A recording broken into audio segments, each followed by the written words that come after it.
Assalamualaikum. Assalamualaikum warahmatullahi wabarakatuh. Bismillahirrahmanirrahim. Hamdan wa thana'an laka ya Allah, salatan wa salaman laka ya Habiballah, wa ala alika wa ashabika ya khair khalqillah, amma ba'du. Kawan-kawanku semua di dunia maya, rahmatullah alaikum ajmain. Alhamdulillah kita bergembira ya.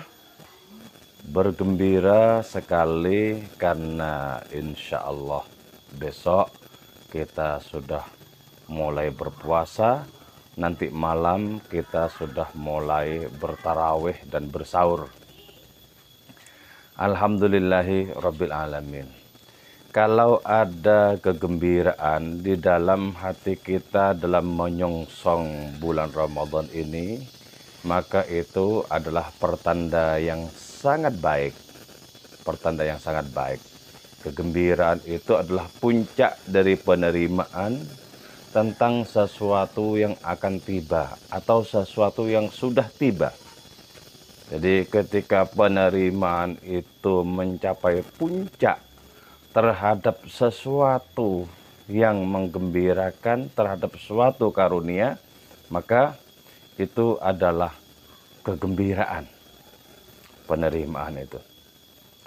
Dan kegembiraan kita menerima datangnya bulan Ramadan itu sesungguhnya adalah kegembiraan kita di dalam menyongsong adanya pertemuan dengan Allah Subhanahu wa ta'ala. Menyongsong adanya pertemuan dengan Allah Subhanahu wa ta'ala. Kenapa? Karena sesungguhnya idiom Ramadan itu adalah nama lain dari Allah As-Samad. Allah tempat bergantung segala sesuatu. Dan kegembiraan seseorang untuk bersua dengan Allah Ta'ala adalah juga kegembiraan Allah bersua dengan orang itu. Jadi pertemuan kegembiraan adalah pertemuan yang merupakan puncak dari adanya penerimaan dengan lapang dada, dengan berbahagia. Oke. Nah, saya sedikit akan mengulas sebuah hadis yang menyatakan Bismillahirrahmanirrahim, idza jaa Ramadan futihat abwabul jannah. Apabila datang bulan Ramadan maka dibuka pintu-pintu surga. Oke. Kita mencoba untuk membahas secara idiomatik. Kata-kata jannah itu bermakna asatru atau ketertutupan. Ketertutupan. Makanya disebutkan bahwa surga itu mala ainun ra'at. Sesuatu yang belum pernah dilihat oleh mata, belum pernah didengar oleh telinga, bahkan tidak terlintas di dalam benak pikiran manusia, tidak terlintas. Nah, itu dibuka, artinya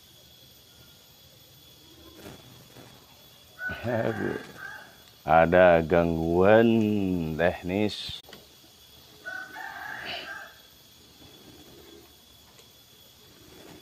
Ada gangguan teknis.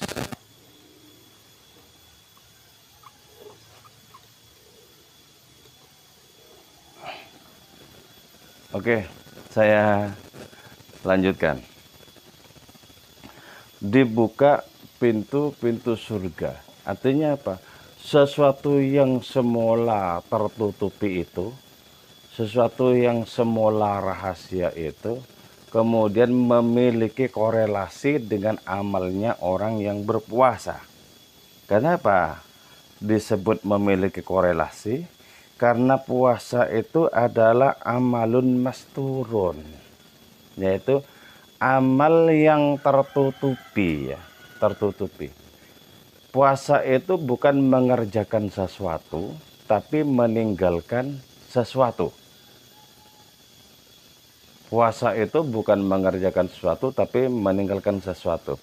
Dan karena meninggalkan sesuatu, maka sifatnya samar. Nah, puasa yang samar, yang tidak diketahui kecuali oleh Allah Subhanahu wa Ta'ala itu memiliki garis yang menghubungkan dengan surga yang tak diketahui kecuali oleh Allah Ta'ala juga.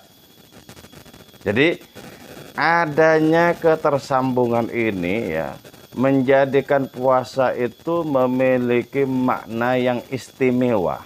Adanya ketersambungan ini, ketersambungan antara surga yang samar, yang tertutupi, yang tak diketahui selain oleh Allah Ta'ala, dengan puasa yang juga samar, yang tak diketahui kecuali oleh Allah Subhanahu wa Ta'ala juga. Jadi sangat masuk akal kemudian kalau disebutkan ketika Ramadan itu tiba, maka pintu surga itu dibuka. Dibuka terhadap apa? Dibuka terhadap adanya puasa yang memungkinkan untuk terhubung dengan surga itu secara hakiki. Jadi dibuka. Terus pada saat yang bersamaan ditutup pintu neraka. Nah, pintu neraka ini ketika ditutup ya, maka apinya itu kembali pada dirinya sendiri. Dan ketika kembali kepada dirinya sendiri, berarti api itu antara sebagian dengan yang lain saling memakan. Api itu antara sebagian dengan yang lain itu saling memakan. Nah, demikian juga ya,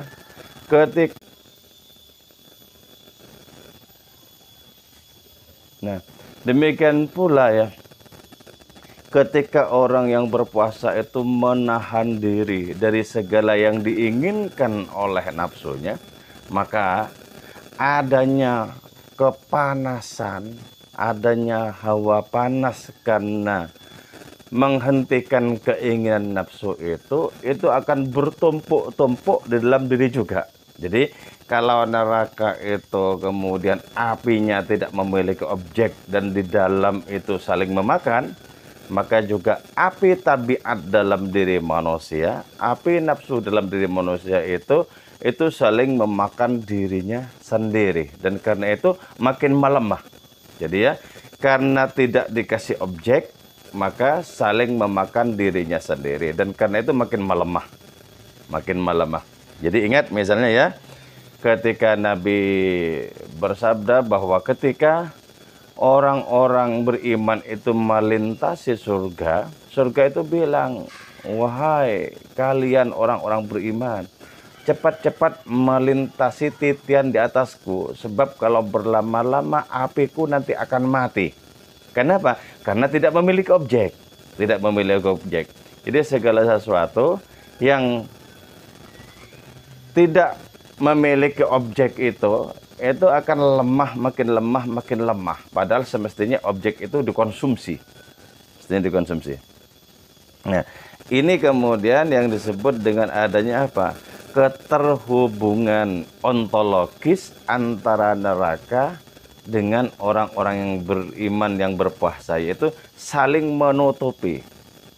Saling menutupi. Karena itu kemudian tidak bisa dikatakan bahwa orang yang berpuasa itu sebagai objeknya neraka. Itu tidak bisa. Karena saling menutupi. Sementara dengan surga saling membuka diri.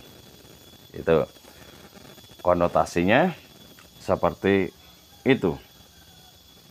Terus wasufidatis syayatin, dan setan-setan itu diborgol. Nah, setan itu adalah segala potensi yang membuat kita jauh dari Allah Ta'ala. Itu setan. Segala potensi yang membuat kita jauh dari Allah Ta'ala itu setan. Nah, itu diborgol. Kenapa? Karena orang yang berpuasa itu sedang mempersiapkan diri menikmati surga rohani dan menutup diri dari adanya neraka, maka secara otomatis setan yang berfungsi menjauhkan manusia dari Allah Ta'ala itu terborgol. Jadi diborgolnya setan itu bagi orang-orang yang menyelami hakikat Ramadan, bagi orang-orang yang tidak bisa mencicipi kegembiraan karena Ramadan, ya setannya ya tetap nggak diborgol. Jadi itulah sebabnya ya, kenapa di bulan puasa itu banyak orang yang tetap berjudi, yang tetap tidak berpuasa, yang tetap mengerjakan keburukan-keburukan. Jadi jangan ditanyakan, kalau memang diborgol, kenapa kok mereka tetap melakukan keburukan-keburukan? Oh tidak seperti itu pemahamannya ya. Bagi orang yang menyongsong, yang menyelami Ramadan, sehingga ada sifat surga dalam diri orang itu, bagi orang yang menyelami puasa dan menutup diri untuk menjadi objek neraka, maka secara otomatis setan bagi orang itu diborgol. Secara otomatis diborgol. Nah, kalau sudah seperti itu, maka ada paralel ya. Ada garis yang menghubungkan antara orang yang berpuasa itu dengan Allah Ta'ala. Di mana keterhubungannya? Begini, kalau Allah Ta'ala itu laisa kamitsli syai', tidak ada apapun yang serupa. Nah, orang yang berpuasa itu pun juga seperti itu. Jadi tidak ada amal yang serupa dengan amal puasa. Tidak ada. Tidak ada. Nah, di sini titik tekan adanya konvergensi antara orang yang berpuasa dengan Allah Ta'ala. Maka karena itu masuk akal. Kalau Allah berfirman, as-sawmuli, gitu ya. As-sawmuli wa ana ujzi bihi. Puasa itu adalah punyaku. Jadi karena adanya garis paralel itu tadi, antara somadiyah Allah Subhanahu wa Ta'ala dengan adanya puasa yang juga tidak ada keserupaan dengan amal-amal yang lain. Di sini letak keistimewaannya. Itulah pula kenapa disebutkan pintu surga itu dibuka, pintu neraka itu ditutup, dan setan-setan itu diborgol. Jadi Nabi itu memang sangat rasional ternyata ketika menyampaikan sabdanya ini. Sangat rasional. Dan ini penting untuk dibabar sekaligus diamalkan. Oke? Moga-moga kita senantiasa bergembira selama Ramadan. Yaitu kegembiraan spiritual, kegembiraan rohani. Dan moga-moga Allah menganugerahkan kepada kita merasakan hadiratnya yang sangat anggun, sangat indah, sangat menawan. Oke, saya kira itu ya. Mohon maaf atas segala kehilafan. Wal afu minkum. Wassalamualaikum warahmatullahi wabarakatuh.